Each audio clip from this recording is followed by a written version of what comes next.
जय हिंद। मैं हूं परवेज पवार और आप देख रहे हैं एलकेबी न्यूज।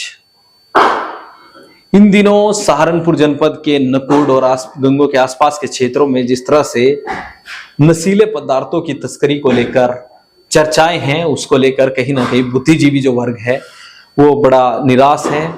और वरिष्ठ समाज सेवी इंजीनियर फरमान चौधरी जी हमारे साथ मौजूद हैं। यह भी स्मैक और इसके अलावा जो भी नशीले पदार्थों की तस्करी गंगों और आसपास के क्षेत्रों में हो रही है, जिसकी चर्चाएं रहती हैं, उसको लेकर यह भी अपनी कोई राय रखना चाहेंगे। सबसे पहले तो फरमान भाई आपका स्वागत है। आपका भी परवेज भाई, धन्यवाद। किस तरह से देखते हैं जिस तरह से लगातार नशीले पदार्थों की तस्करी की घटनाएं बढ़ रही हैं, उसको लेकर? देखो परवेज भाई, मैं बहुत आहत हूँ। एक वीडियो मैंने सोशल मीडिया के जरिए देखी है कि ग्राम घाटमपुर के 2 नाबालिग बच्चे जो स्मैक तस्करों की चपेट में आके उनकी तस्करी का सामान जो स्मैक डिलीवर करा रहे हैं उन छोटे छोटे बच्चों से। अब देखो आने वाली नस्ल को कहाँ धकेल रहे हैं। मुझे बड़ा दुख हुआ वो वीडियो देखकर, और मैं प्रशासन जो कार्रवाई नहीं कर रहा है इसके बहुत सख्त खिलाफ है। प्रशासन करना ही नहीं चाह रहा कुछ, और बड़ी दुख की बात है कि प्रशासन इसमें तस्करों को नाम लेने के बाद भी गिरफ्तार नहीं कर रहा। आपको बता दें कि नकुड़ थाना क्षेत्र के गांव घाटमपुर से 12 जनवरी शायद तारीख है, 12 जनवरी से एक नाबालिग बच्चा लापता है, जो तस्कर द्वारा पड़ोसी राज्य हरियाणा में स्मैक की सप्लाई के लिए भेजा गया था। क्योंकि 10 साल का बच्चा है, आसानी से कोई चेकिंग वेकिंग की कोई ऐसी समस्याओं का सामना नहीं होता, क्योंकि कोई शक भी नहीं करता, नाबालिग बच्चा है, तो उसको इस इस्तेमाल में लिया गया कि उसके जरिए स्मैक तस्करी की घटना को अंजाम दिलवाया जा रहा था। उसको लेकर फरमान भाई अपनी बात रख रहे हैं। तो फरमान भाई किस तरह से चाहते हैं, क्योंकि आप भी सामाजिक गतिविधियों में सक्रिय रहते हैं, मुस्लिम गुर्जर समाज से आप हैं, मुस्लिम गुर्जर सामाजिक संगठनों से भी आप जुड़े हैं, तो उसको लेकर कोई रूपरेखा समाज में? असल में हमारे समाज की एक बहुत बड़ी कमी और खामी ये है कि अगर हम सामने आके मतलब जो चौधरी लोग हैं, जिम्मेदार लोग हैं, वही तस्करी को बढ़ावा दे रहे हैं। अगर अपने अपने गांव की जिम्मेदारी वो लोग ले तो ये बंद हो जाएगा। सभी को पता कि मेरे गांव में कौन बेच रहा है, पड़ोस के गांव में कौन बेच रहा है, तस्करी कौन कर रहा है।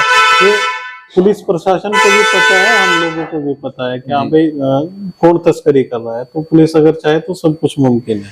तो जिस तरह से अभी फाइनेंशियली स्ट्रॉन्ग हो जाते हैं, नंबर 2 के इस धंधे में संलिप्त होकर, उसके बाद प्रधान और जिला पंचायत तमाम चुनाव भी लड़ते हैं।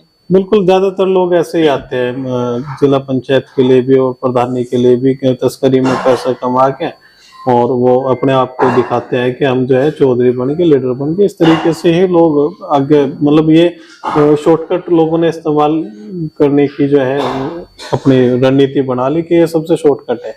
लेकिन मैं ये कहूंगा कि वो अपने आने वाली नस्लों को बर्बाद करके जो ये काम कर रहे हैं, ना उनको दुनिया में जगह मिलेगी ना आखिरत में मिलेगी, वो सब वीरान होंगे। अपनी क्षेत्र की तमाम लोगों की नस्लों को दूर दूर तक फैल रहा है, ये व्यापार बर्बाद करके रख दिया है नस्लों।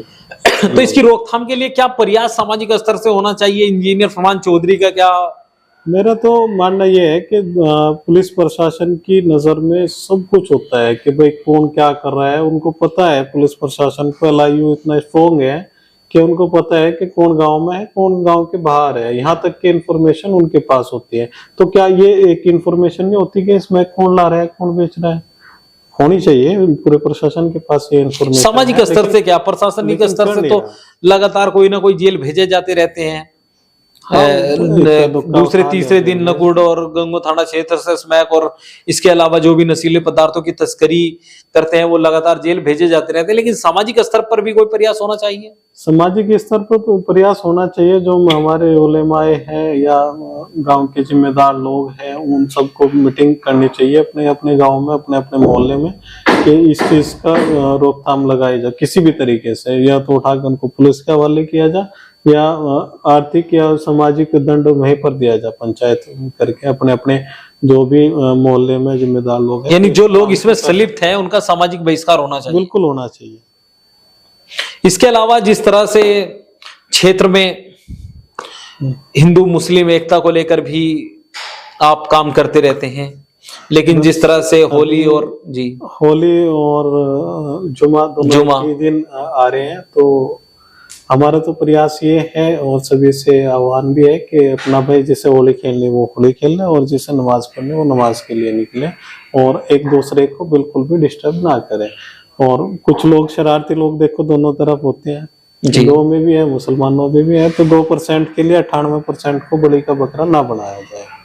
यानी जो लोग खराब दोनों तरफ हैं बस उनको अलग ही रहने दिया जाए। उन्हीं को अलग रहने दिया जाए, बाकी सभी उस रास्ते पर ना चले। और जो मैं तो अपने हिंदू भाइयों से अपील करूंगा कि होली के दिन अगर कोई मुस्लिम भाई जा रहा है तो 1-2% जो आपके बीच में गद्दार लोग हैं और निकम्मे लोग हैं जो सामाजिक ताने बाने को छिन-भिन करना चाहते हैं, उनको अपने आप ही वो रोके कि हाँ भाई ऐसे ही मुस्लिम समाज के लोग ऐसे ही भी करें। मुस्लिम लोग भी करें अपने अपने समाज में।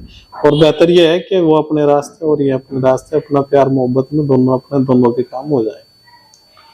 आपको बता दें कि इंजीनियर फरमान चौधरी मुस्लिम गुर्जर समाज की कई संगठनों में सक्रिय कार्यकर्ता के रूप में काम करते हैं। तो आपने इनकी राय सुनी। क्षेत्र में फैल रही नशा तस्करी, नशीले पदार्थों की तस्करी को लेकर इन्होंने अपनी राय रखी। आगे भी हम तमाम अपडेट आपको देंगे, तब तक के लिए बने रहिए एलकेबी न्यूज के साथ। जय हिंद।